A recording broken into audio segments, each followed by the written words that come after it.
Bom dia a todos novamente. Vamos continuar o nosso segundo dia online com mais uma intervenção muito qualificada e especializada do nosso parceiro WatchGuard e do Diogo Pata, que durante 30 minutos nos vai fazer a sua apresentação, estando ao seu dispor para perguntas que poderão fazer durante, quando, ou então, mais uma vez, através da plataforma. Diogo, boa sessão, boa conferência e muito obrigado novamente pela sua presença. Muito obrigado, Filipe.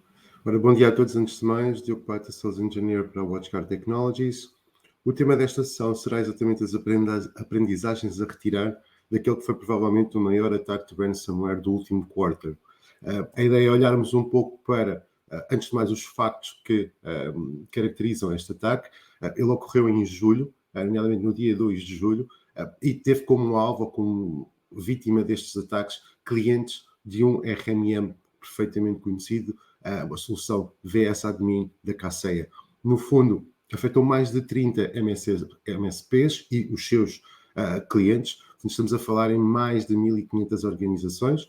Foi levado a cabo por um grupo já bastante conhecido também, R-Evil, que vamos também ver imagens do seu próprio fórum a assumir a responsabilidade relativamente a este ataque, onde, efetivamente, dão-nos também a conhecer que o ataque teve um impacto em milhões de endpoints.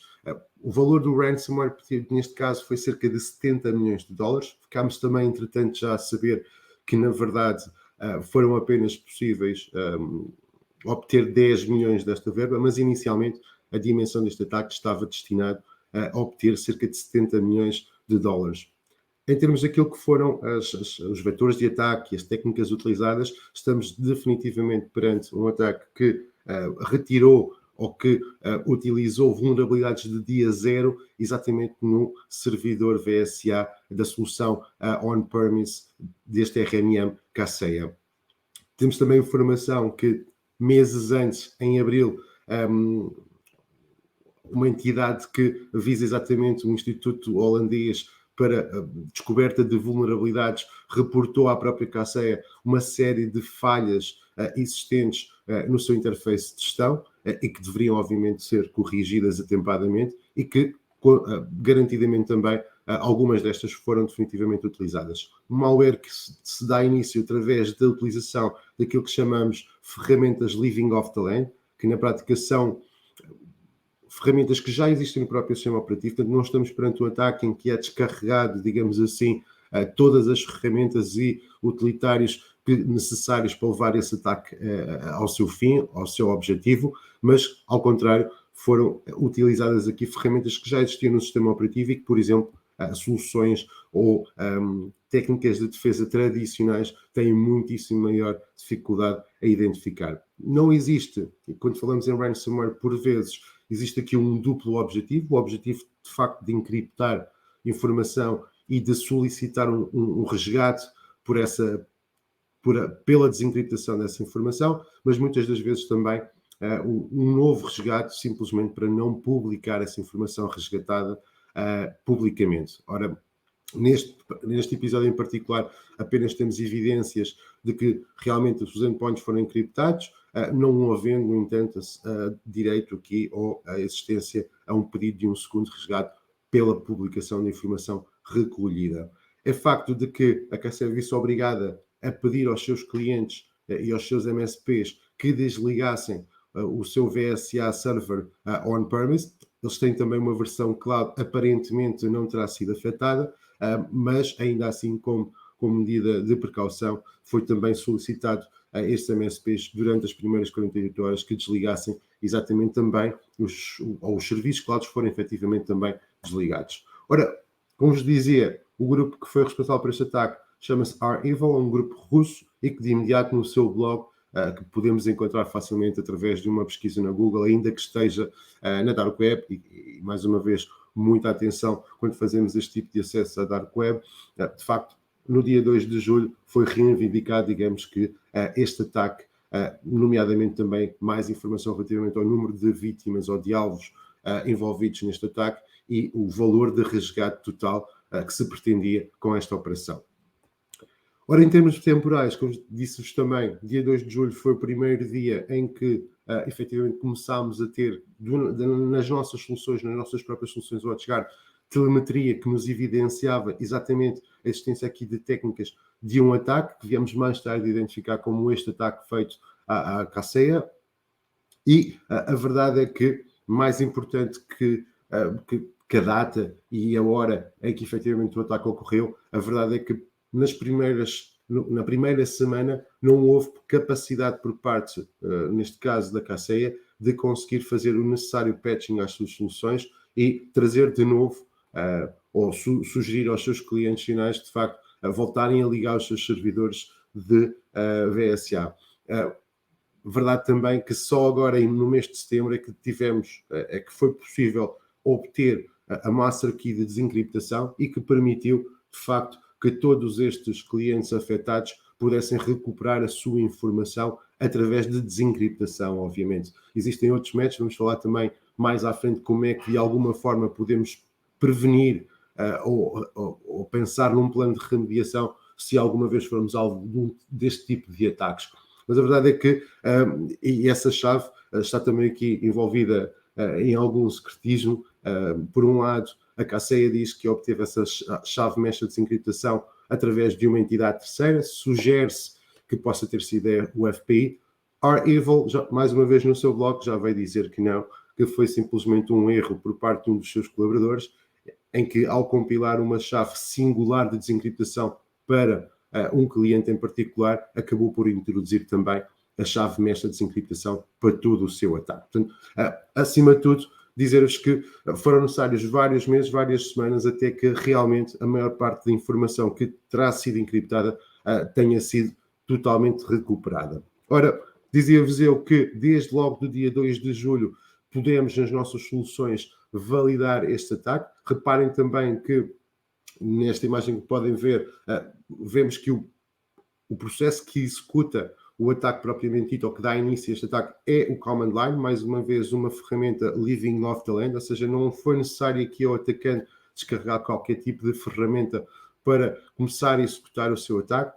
Utilizou exatamente uma das ferramentas que está no sistema operativo e que simplesmente, ou obviamente, uma solução de segurança não pode bloquear. Vamos ver também mais à frente que todo este comando composto que foi executado pelo Command Line faz uso também de outras ferramentas, como o próprio PowerShell e o próprio CertUtil. Okay? São ferramentas, mais uma vez, do próprio sistema operativo e que habitualmente são utilizadas com outro tipo de objetivo e que normalmente são, inclusivamente, confiadas pelas soluções de segurança. Ora, sobre o ataque, existem já bastantes informações ao dia de hoje, conhecemos bastante detalhe daquilo que foram as técnicas implementadas para levar a cabo este ataque. Agora, não conhecemos ainda na totalidade. Neste caso particular, o vetor de ataque foram vulnerabilidades de dia zero, quer dizer que, explorando essas vulnerabilidades, podem estar, para explorar essas vulnerabilidades, podem ser utilizadas várias técnicas e até por uma questão de privacidade e garantir que não potenciamos futuros ataques, existe sempre aqui muito cuidado na publicação das técnicas que foram implementadas pelos atacantes para conseguir comprometer um sistema como o da Kaseya. Em termos daquilo que foram os artefactos, ou seja, os malwares utilizados, os payloads utilizados, estes sim, perfeitamente identificados, chamamos-lhes também muitas vezes indicadores de compromisso e vamos também vê-los ao longo desta apresentação. Ora, como vos dizia, a root cause, a origem deste ataque foram exatamente aqui vulnerabilidades de dia zero. Isto quer dizer que, por exemplo, qualquer cliente Kaseya que utilizasse este VSA on-prem, mesmo que tivesse o seu servidor totalmente atualizado com os vários patches que a Kaseya vai publicando, ele teria sido ainda assim o alvo, ou um potencial alvo deste ataque. Isto porque estas vulnerabilidades não eram totalmente conhecidas ou não estavam totalmente resolvidas por parte da Kaseya. Vamos ver cada uma delas. E dizia-vos também no início que já em abril este Dutch Institute para descoberta de vulnerabilidades, portanto, este Instituto holandês, teria reportado à Kaseya de facto a existência de uma série de falhas naquele que era do interface de gestão do próprio VSA. Tivemos também, eu não sei se acompanham, mas existem alguns canais extremamente interessantes relativamente a novidades daquilo que são ataques de cibersegurança, onde podemos ver que o Huntress Labs é uma equipa que testa distintas técnicas para levar a cabo, ou que avalia, no fundo, os ataques que vão acontecendo e as técnicas que são utilizadas nesses ataques, e que, mais uma vez, foi possível, desde logo, perceber, logo no dia 2 de julho, que o Huntress Labs terá conseguido reproduzir uma parte bastante significativa do ataque induzindo aqui que, efetivamente, este ataque foi levado a cabo utilizando vulnerabilidades que anteriormente este DIFT terá reportado à própria Kaseya. Entre algumas outras coisas, reparem que foram utilizados aqui alguns droppers, alguns ficheiros que realmente foram descarregados, nomeadamente um screenshot.jpg ou mesmo um agent.crt. Já vamos ver a envolvência destes artefactos no ataque e que, apesar de parecerem ser uma imagem ou mesmo um certificado, teriam embutidos código malicioso para ser executado em memória nas várias sessões do utilizador. Ora, estas seriam então as vulnerabilidades.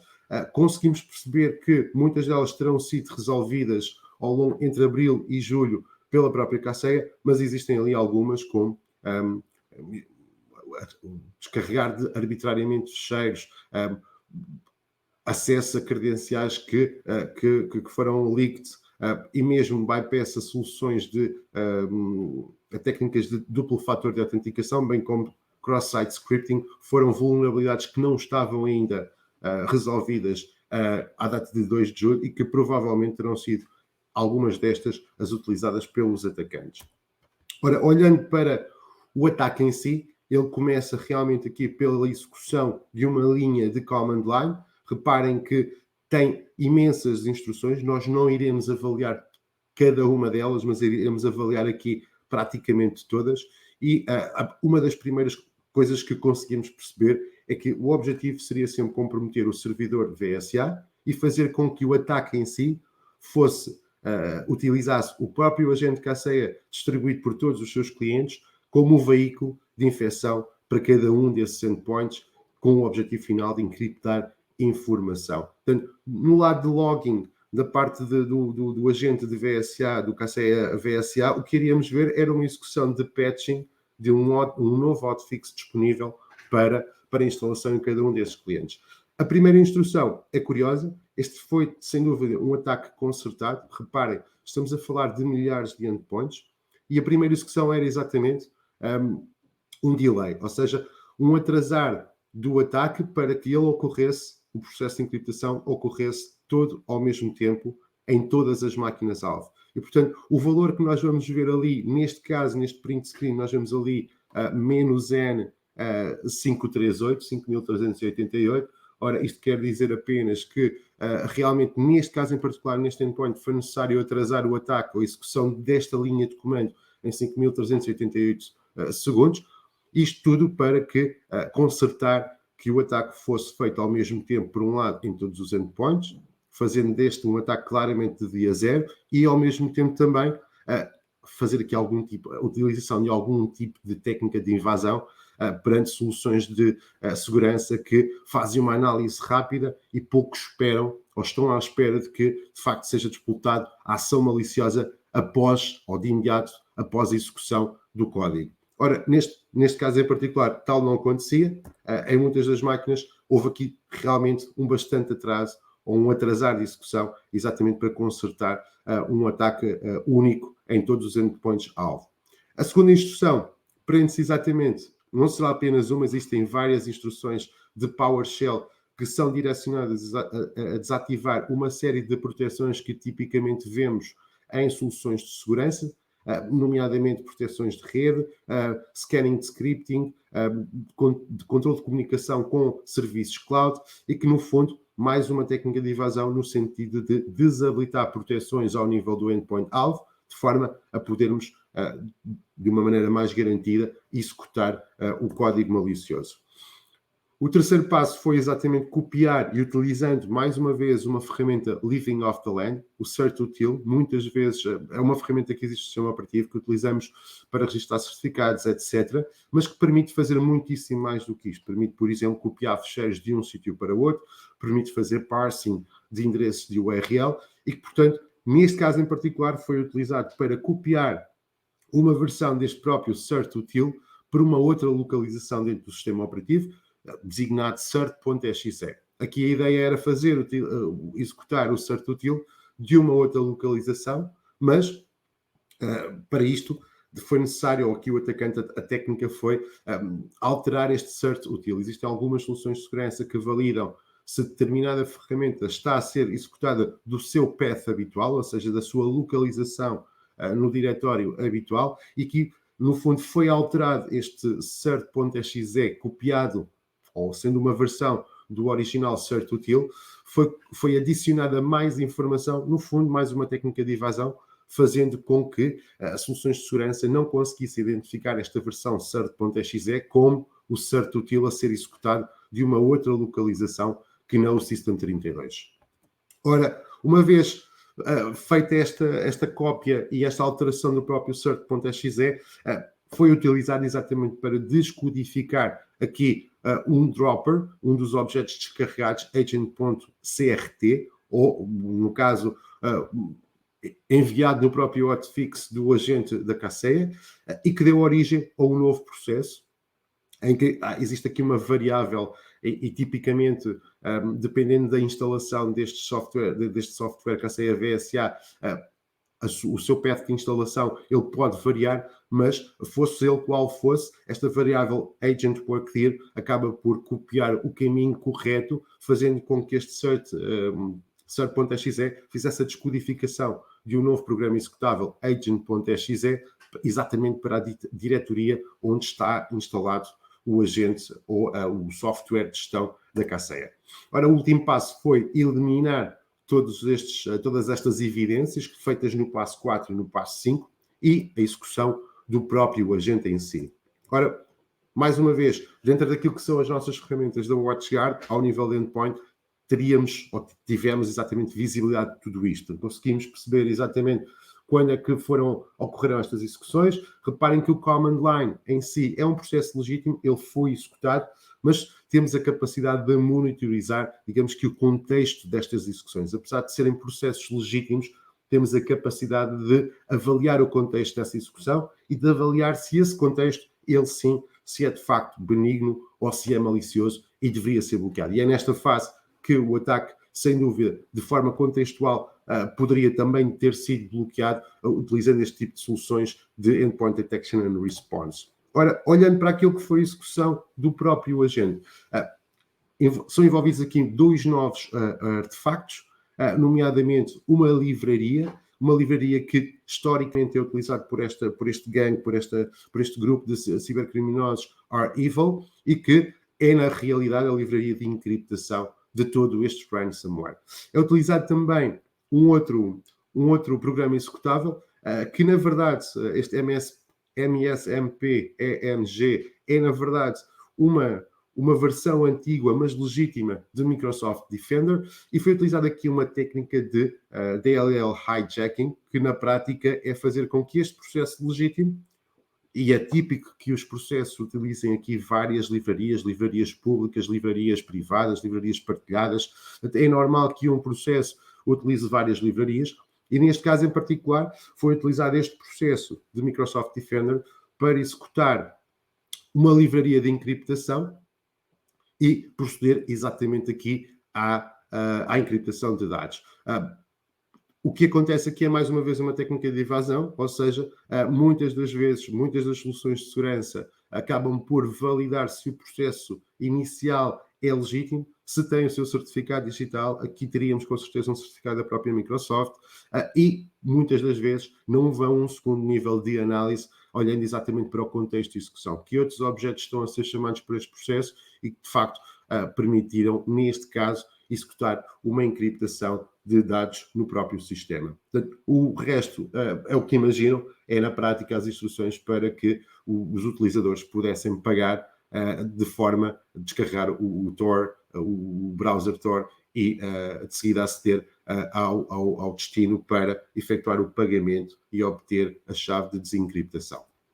Ora, neste ataque, e estes são indicadores de compromisso que normalmente são rapidamente atualizados pelas soluções de segurança. Neste caso em particular, obviamente, este é um método reativo, ou seja, nós na prática vamos adicionar aqui os MD5s, as hash files dos objetos que foram utilizados, os IPs de comunicação, todo este tipo de indicadores de compromisso, de forma a que, a partir de então, nós consigamos rapidamente identificar, detectar e bloquear quer a utilização destes objetos, quer as comunicações com estes IPs. Uma particularidade, em forma de assinatura, provavelmente, é colocada aqui uma chave da registry que faz menção ao movimento Black Lives Matter, mas que, na verdade, este é um grupo russo, nada tem a ver com este movimento, mas é uma particularidade da assinatura que fazem, tipicamente, em todos os seus ataques. Ora, de um ponto de vista de proteções e olhando para aquilo que são as soluções WatchGuard, não com um fim comercial, mas essencialmente com o fim de garantir aos nossos clientes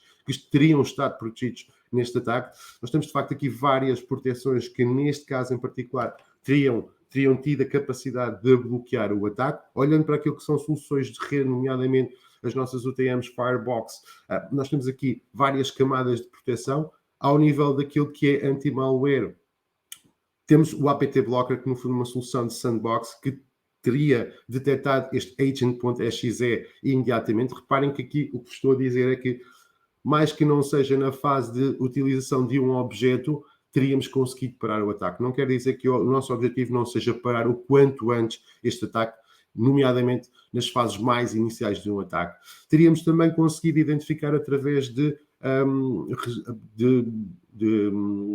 assinatura com o nosso Gateway Antivirus os ficheiros associados, e também ao nível do próprio IPS, à data de hoje, temos assinaturas que visam identificar exatamente as técnicas de rede utilizadas para explorar estes zero days, estas vulnerabilidades de dia zero. Uma nota muito importante, quando falamos em soluções de segurança, lembrem-se que não basta ter as soluções com as capacidades, com todas as capacidades e com todas as tecnologias. É preciso, de facto, utilizá-las, é preciso configurar as soluções, por exemplo, para interceptar tráfego HTTPS. A maior parte das comunicações ao dia de hoje são feitas via HTTPS. Se não estiver a interceptar este tipo de protocolo, este tipo de tráfego, então todas estas proteções que aqui tem não teriam feito rigorosamente nada, simplesmente porque não viram o tráfego a passar. Então é muito importante nós garantirmos que utilizamos tudo aquilo que temos ao nosso dispor para estarmos protegidos. Mais que não fosse, e se não tivéssemos uma proteção de perímetro, teríamos aqui, ao nível das nossas soluções de WatchGuard Endpoint Security, uma abordagem muito interessante face a qualquer tipo de técnica ou de ataque que implementa, no fundo, o modelo Zero Trust. E em que, mais que não fosse todos estes objetos e toda esta análise dos processos de command line, de PowerShell que vimos anteriormente, evidenciariam aqui alguns objetos que eram perfeitamente desconhecidos. Quando vimos o certutil a ser alterado e a ser criado um cert.exe numa outra localização, esse seria um objeto desconhecido. E por modelo de segurança, este Endpoint Security, o WatchGuard EPDR, permite-me bloquear preventivamente qualquer objeto que é desconhecido. Portanto, neste contexto de segurança, da nossa visão de segurança, um objeto terá que ser sempre das duas uma, ou confiável e pode ser executado, ou malicioso e não pode ser executado. Tudo o que for desconhecido pode ser preventivamente bloqueado para classificação. Uma classificação que é dada enquanto serviço gerido e que, de forma automática, classifica todos estes processos. Ora, é exatamente isto que estamos a ver. Este é o tipo de visibilidade que poderiam ter com esta solução de Endpoint Security, em que eu tenho acesso ao contexto, tenho acesso às linhas de execução, consigo ver que o command line está a ver, porque efetivamente é um processo legítimo, mas que as execuções seguintes feitas pelo PowerShell, nomeadamente lançadas pela tal linha de comando que estivemos a avaliar, têm um comportamento malicioso. Podemos aqui ver a segunda fase, a execução do PowerShell, e mais uma vez, o PowerShell é um processo legítimo, mas todo o seu contexto de execução foi identificado como malicioso e bloqueado. Ora, como disse anteriormente, quer o fecheiro cert.exe, quer o agente.exe depois executado e após a sua descodificação, teriam imediatamente de ser bloqueadas através deste modo lock que é implementado com as nossas soluções da WatchGuard Endpoint Security, nomeadamente o WatchGuard EPDR. Ora, avançamos, e um pouco também para finalizar esta apresentação, com algumas sugestões, algumas estratégias que de facto poderiam ou poderão dar jeito numa futura ocorrência. Antes de mais, existe toda uma componente relacionada que é reativa, mas está relacionada com um backup. Eu garantir que consigo recuperar a minha informação sem ser, obviamente, pagar o próprio ransomware. Então, podem ser aqui adotadas algumas sugestões mais genéricas, nomeadamente ao nível do backup, ter um plano de disaster recovery, ter um plano de business continuity, ter um modelo de backups assente no modelo 3-2-2, ou seja, eu ter pelo menos 3 mídias em que coloco o backup efetuado, eu tenho que ter 2 métodos de backup, um método online, um método offline, garantir que eu tenho backup do próprio backup e ter pelo menos estes backups em 2 localizações distintas. Okay? Tudo isto são sugestões típicas e que fazem muito sentido e dão muito jeito. Isto de um ponto de vista reativo. De um ponto de vista preventivo, já vimos aqui algumas coisas, algumas sugestões que podemos adotar para a nossa política de segurança. Uma delas é que ter a noção de que, de facto, hoje estamos aqui a falar de vulnerabilidades de dia zero, podíamos estar a falar de phishing, existem aqui realmente vários vetores de ataque. E eu tenho que ter uma defesa assente em várias estratégias, em várias tecnologias. Não existe uma única solução que me garanta estar protegido para todo o tipo de vetores de ataque. Ter um firewall DNS que me seta as resoluções de DNS seria muito importante. Neste caso, nem tanto, mas seguramente nos próximos casos, muitos deles utilizam o spear phishing e o próprio phishing como vetores de ataque. Neste caso em particular, teria dado jeito realmente aqui uma solução de múltiplo fator de autenticação. Sempre que estamos a publicar o interface de gestão, seja o do CACEA, seja outro qualquer, é muito importante garantirmos que a autenticação ocorre realmente de uma forma credível e, portanto, termos uma solução múltiplo fator de autenticação que assente não só num SMS ou num código OTP, mas que tenha capacidades avançadas de segurança, nomeadamente de anticlonagem do token, em que a acessão do token é feita especificamente a um único dispositivo, ou que utilize, por exemplo, notificações push, seria aqui o desejável. Por outro lado, e por tudo aquilo que vimos, uma solução de endpoint security que tenha uma capacidade de análise contextual, que não se limite a procurar aquilo, a processos ou comportamentos heurísticos que já conhecemos como maliciosos, mas que consiga entender todo o contexto que realmente temos a ser executado mesmo através de processos legítimos. E ter, obviamente, aqui visibilidade de tudo isto.